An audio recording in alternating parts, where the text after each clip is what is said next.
उस रात बुढ़िया के साथ हुई लड़ाई में किम मोमी की दोस्त चुन्नी मारी गई थी और इस बात का मास्क गर्ल मोमी को बहुत बड़ा झटका लगा था, क्योंकि इस दुनिया में इकलौती वही उसकी दोस्त हुआ करती थी और वो भी मारी गई। इसके कुछ टाइम बाद उसको एक लड़की पैदा हो जाती है और उसको साथ में रखना मास्क गर्ल के लिए ठीक नहीं था, क्योंकि वो एक सीरियल किलर थी और इस हालत में अपनी बेटी को एक बेहतर भविष्य देना बहुत बड़ी चुनौती थी। इसलिए मास्क गर्ल लड़की को लेकर अपनी माँ के पास चली जाती है और अपनी छोटी सी लड़की को उसको सौंप देती है, ताकि उनके पास रहकर उसकी लड़की एक अच्छी इंसान बन जाए और भविष्य में कुछ करके दिखाए। लड़की को सौंपने के बाद मास्क गर्ल अपने आप को पुलिस के सामने सरेंडर कर देती है, क्योंकि पीछे जिंदगी में जो कुछ भी उसके साथ हुआ वो ये सब सहकर बहुत ज़्यादा टूट चुकी थी।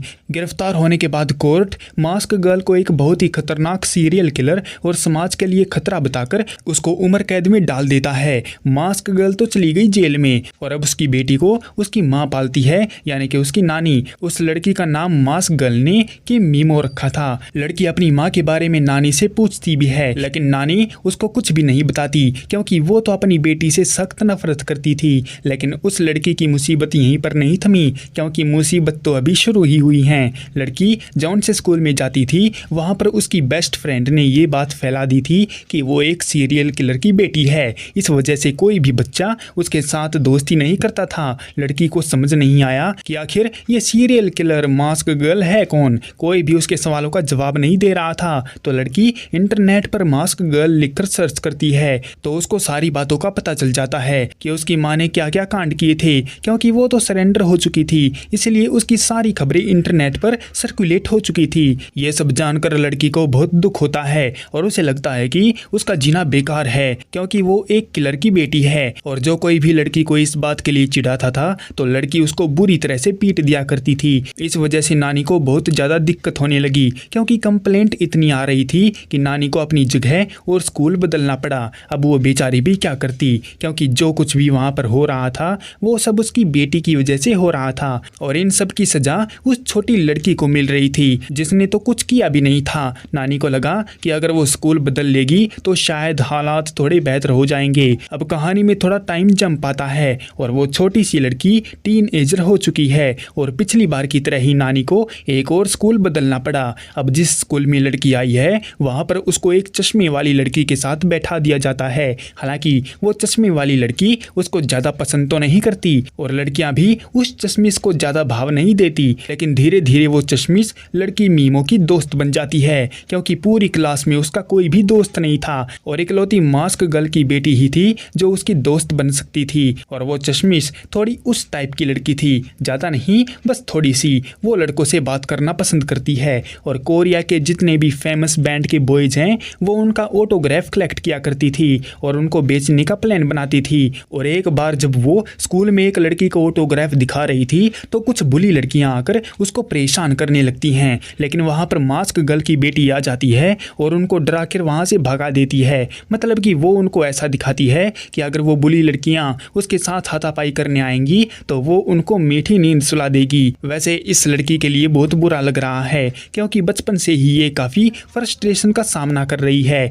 और इसकी ज़िंदगी आम जिंदगी जैसी नहीं थी, इसको हमेशा हेट का सामना करना पड़ा। अब जरा इस चश्मिश की ज़िंदगी के बारे में थोड़ा जान लेते हैं। जब ये चश्मिश मास्क गर्ल की बेटी के साथ थोड़ी दोस्ती वगैरह बना लेती है तो वो उसके साथ ही रहने लगती है और लड़की की ज़िंदगी के बारे में जानना चाहती है, लेकिन मास्क गर्ल की बेटी उसको कुछ भी नहीं बताती, क्योंकि उसको अकेले रहने में मज़ा आता है। खुद को इग्नोर होते हुए देखकर चश्मिश तुमको पता है क्या बोलती है? वो मास्क गर्ल की बेटी से कहती है कि उसके डैड की दूसरी शादी हो चुकी है और उसकी एक सौतेली माँ है और वो अपनी माँ को मार डालना चाहती है, क्योंकि उसका बिहेव थोड़ा सा उसके लिए रूड है। इसके लिए यहाँ तक तो ठीक बात थी, लेकिन इस दोगली को देखो ये बाद में क्या बोलती है। इसका कहना है कि अब ये अपने बाप को ख़त्म कर देना चाहती है, क्योंकि वो रोज़ दारू पी कर आता है और उसको हमेशा पीटता है, जबकि रियलिटी क्या है वो मैं तुमको आगे बताऊंगा। देखो इस तरह की लड़कियां मुझे बिल्कुल भी पसंद नहीं है, क्योंकि अब ये बच्ची नहीं रही तो ये अपने दिमाग का थोड़ा तो इस्तेमाल कर सकती है। इसको असली ज़िंदगी के बारे में कुछ भी नहीं पता है। इसे नहीं पता है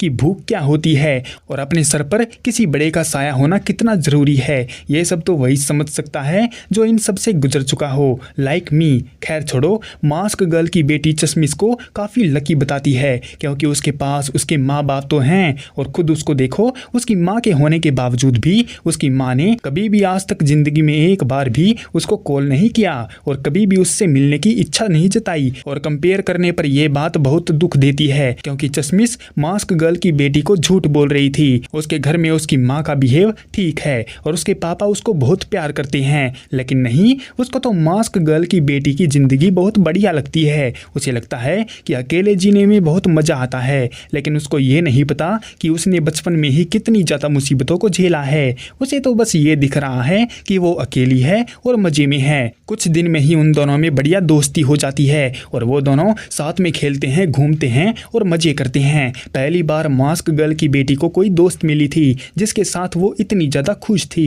इसी वजह से मास्क गर्ल की बेटी को चश्मिश के साथ लगाव होने लगता है और वो अपने बारे में उसको बता देती है कि उसकी माँ एक किलर थी और उसको अपनी माँ की वजह से काफी ज्यादा हेट झेलना पड़ा था। ये सुनकर वो बेवकूफ चश्मिश वापस से झूठ बोलती है कि उसकी माँ अपने आशिक के साथ घर छोड़कर भाग गई। ये सुनकर तो मास्क गर्ल की बेटी को काफी दुख होता है और उसे लगता है कि उन दोनों को भी घर छोड़कर भाग जाना चाहिए। मास्क गर्ल की बेटी को लग रहा था कि चश्मिश भी उसी की तरह है और उसने भी जिंदगी में बहुत से दुख झेले हैं, लेकिन भागने के लिए उन दोनों को पैसों की जरूरत होती है, तो वो पैसों का जुगाड़ करने के लिए जुट जाते हैं। और रात को जब वो चश्मिश इंटरनेट स्क्रॉल कर रही थी तो उसको मास्क गर्ल के बारे में पता चलता है और उसको ये भी पता चल जाता है कि उसकी दोस्त इस मास्क गर्ल की बेटी है और ये इतनी बेशर्म है कि पैसे जुटाने के लिए अपने सौतेले भाई का वॉकर बेच देती है। लेकिन इतने में भी बात नहीं बनती, क्योंकि ये पैसे तो बहुत कम हैं। इसलिए वो छोटी छोटी बच्चियों के पास जाकर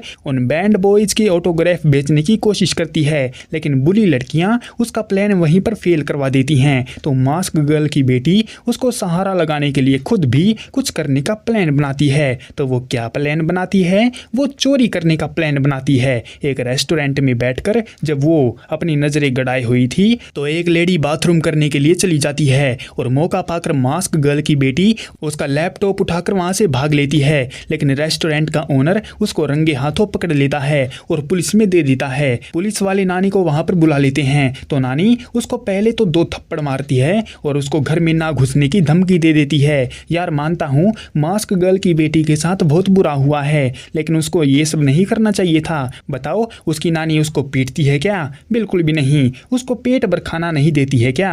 बिल्कुल भी नहीं। और क्या उसको अच्छे कपड़े नहीं मिलते? बिल्कुल भी नहीं। और क्या उसको बिना छत के सोना पड़ता है? अरे बिल्कुल भी नहीं। लेकिन ये सब मास्क गर्ल की बेटी के दिमाग में थोड़ी ना आएगा। ये तो टीनेजर है, इसके दिमाग में तो बस यही घुसा हुआ है कि जल्दी से यहाँ से भाग ले। देखो, बहुत बार हमें ऐसा लगता है कि हम किसी जेल में फंसे हुए हैं, लेकिन तुम्हारे अंदर ये हिम्मत इस तरह आ जाती है क्योंकि तुमको वो सब पहले से ही मिला हुआ है और तुमने इसके लिए कभी मेहनत नहीं की है और ना ही तुमने कभी ये महसूस करने की कोशिश की है कि जिस चीज को तुम ठुकरा रहे हो वो किसी और के लिए सपना भी हो सकती है। देखो, नानी उसको अच्छे स्कूल में पढ़ाती है, अच्छा खाना खिलाती है, पहनने के लिए बढ़िया कपड़े देती है, सोने के लिए अच्छा बिस्तर मिला हुआ है, प्लस इंटरनेट भी है उसके पास, लेकिन फिर भी उसको घर से भागना है। वाह, अगर ये जिंदगी बुरी है तो मुझे अच्छी जिंदगी बताओ कि अच्छी जिंदगी होती क्या है। क्या अच्छी जिंदगी वो होती है जिसमें 2-4 नौकर तुम्हारे लिए खाना लाते हैं, तुम्हारे पैर दबाते हैं, तुमको गाड़ी में छोड़ने जाते हैं और तुम्हारे सामने हाथ बांधे खड़े रहते हैं? अरे वो बढ़िया जिंदगी नहीं होती,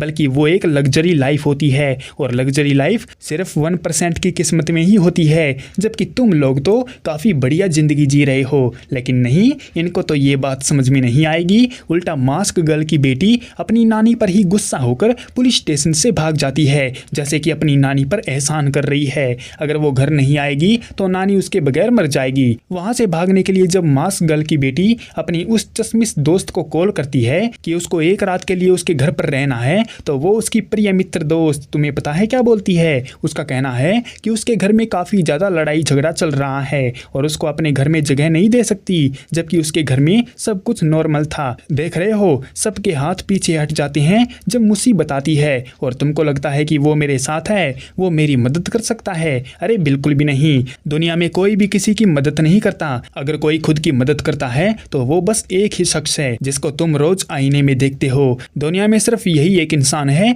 जो तुमको अच्छे से जानता है और तुम्हारी केयर करता है। बाकी और सबको तो अपने मतलब से काम है। मास्क गर्ल की बेटी कुछ दिन स्कूल नहीं जाती तो उसको पता चल चल जाता है कि स्कूल में किसी ने अफवाह फैला दी है कि वो ही मास्क गर्ल की बेटी है, उसी मास्क गर्ल की बेटी जो लोगों को बेरहमी से मार दिया करती थी। और साथ में उसको ये भी पता चल जाता है कि उसकी दोस्त ने उसको झूठ बोला था कि उसकी माँ काफ़ी बुरी है और उसके पापा एक नंबर का शराबी है, जबकि ये सब तो झूठ था। तो इस पर मास्क गर्ल की बेटी को शक हो जाता है कि स्कूल में जो र्यूमर फैलाए जा रहे हैं वो सब चश्मिश ने ही फैलाए हैं। इसलिए वो चश्मिश को सुनसान रास्ते पर बुलाती है और उसको पीटने लगती है क्योंकि उसने उसको धोखा दिया है। लेकिन क्या चश्मिश ने उसको सच में धोखा दिया था? बिल्कुल भी नहीं। हाँ, उसने झूठ बोला था, लेकिन अफवाहें फैलाने वाली बात उसने नहीं की थी, बल्कि वो तो ओनाम की माँ यानी कि उस बुढ़िया ने की थी जो उस तालाब से जिंदा बचकर लौट आई थी, जिसमें मास्क गर्ल ने चुन्नी और बुढ़िया को गाड़ी में डालकर फेंक दिया था। और बुढ़िया बचपन से ही डंपलिंग बेचते हुए मास्क गर्ल की बेटी पर नजर रखती थी। आगे बुढ़िया क्या करने वाली है लड़की के साथ वो हम नेक्स्ट एपिसोड में देखेंगे।